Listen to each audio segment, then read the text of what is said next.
एकदा शिवबा आपल्या जिजाऊ आईसोबत बसले होते. जिजाऊ आई त्यांना रोज वेगवेगळ्या गोष्टी सांगायच्या, शौर्याच्या, पराक्रमाच्या आणि न्यायाच्या. शिवबा खूप लक्ष देऊन ऐकायचे. त्यांना पण असं वाटायचं की आपण पण मोठे झाल्यानंतर खूप पराक्रम गाजवावा, आपल्या देशाचे रक्षण करावं, आपल्या सर्वसामान्य जनतेवर होणाऱ्या अन्यायाविरुद्ध चिडून उठावं आणि आपल्या इथं आपलं हिंदवी स्वराज्य निर्माण करावं, असे ते स्वप्न पाहत असत. एकदा एक मावळा दरबारात आला. त्याच्याकडे एक मोठी पिशवी होती.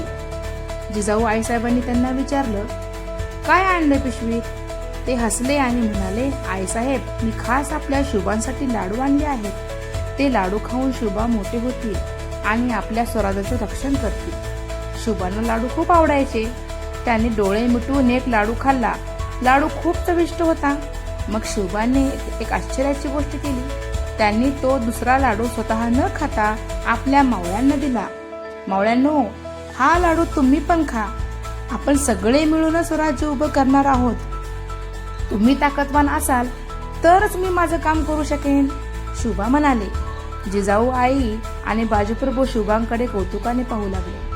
इतका लहान असूनही शुभा इतका विचारपूर्वक आणि सर्वांना सोबत घेऊन चालणारा होता. त्यांना समजलं की हा शुभा फक्त एक राजा बनणार नाही, तर तो आपल्या सगळ्यांच्या मनात घर करेल.